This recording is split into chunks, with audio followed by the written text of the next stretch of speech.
too much on you all's end. Welcome, welcome, welcome. Today is Wednesday, August 20th, 2025. It is 10:22 a.m. Eastern Standard Time. And welcome back to War Notes. I am Pavi G. I am your host, and today we are cutting right to it. Global conflict, economic chaos, and a stark look at how it comes home. First up, we talk about Ukraine. Russia just launched one of its largest drone and missile barrages in weeks, targeting cities like Odessa and Sumy. Civilian casualties are mounting, and infrastructure is reeling. Hospital reports confirm more homes destroyed, more families torn apart. Washington's not sending boots, but there's talk of air support. And what's more, NATO allies are discussing troop based training missions and post conflict security guarantees, all while Russia rejects talks blatantly. Across the globe, tensions are soaring in the Far East. North Korea has denounced joint U.S. South Korea exercises as a willingness to ignite war. And as you can see, baby Victor, co host here in the background, has made himself known. Anywho's, yes, the joint U.S. and South Korean exercises as a willingness to ignite war, promising rapid expansion of its nuclear arsenal, including on its new Kobe Hyon destroyer, according to the Times and further reputable sources. At the same time, the Middle East simmers. The Israel-Iran conflict has escalated with missile exchanges, strikes on nuclear sites, and threats. This could destabilize a region already on edge. Now we move over to the economy spectrum of life. Markets are reeling globally from a tech sell-off and trade uneasy. U.S. tech regulation fears and tariff policies are shaking investor confidence. Oil prices, yeah, indeed. We talk oil prices again. They are up again. Supply fears, stalled peace talks in Ukraine, operational disruptions at Midwest refineries, all pushing prices upward, according to Reuters and 7 other reputable sources.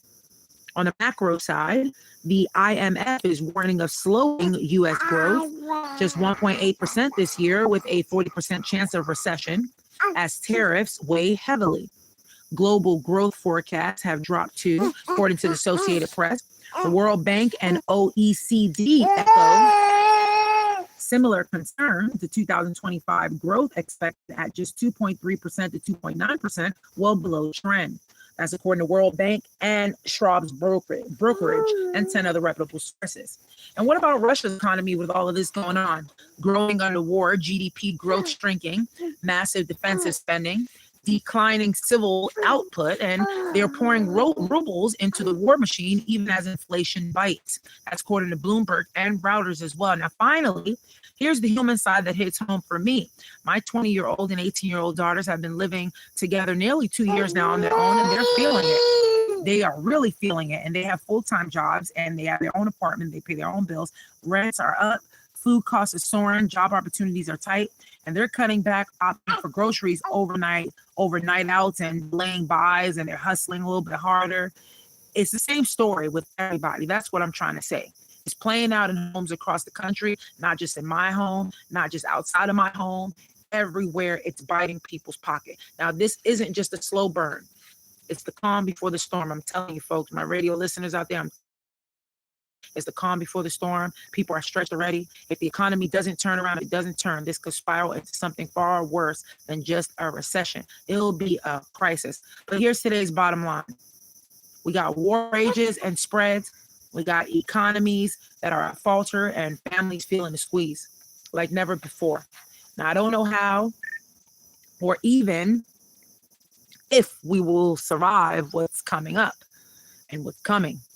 But we will keep watching, we'll keep questioning, and we'll keep fighting to bring clarity to the chaos. We must. And we must stay informed as people. We must stay connected as people, and we must hang in there. And it doesn't matter if you are white, black, green, Asian, purple, blue. At the end of the day, we all have beating hearts. At the end of the day, we have blood that runs through our vein. And at the end of the day, we are in a fight for our life, each and every one of our lives. Again, I always use the saying to tell people that if it's two of us in the ocean together, we're just going to try to survive. We're not worried about who's white, black, or green. We're going to hold on to each other and see how we make it. I thank you all for listening. I thank you all always for engaging.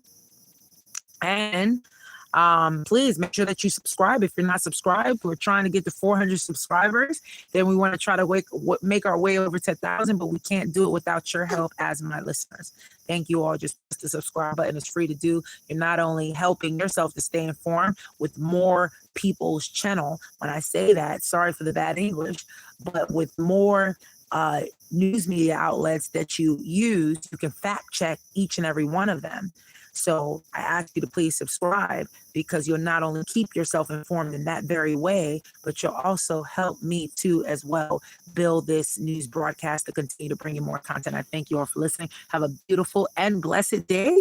Love you all so very, very much. And again, thank you for listening.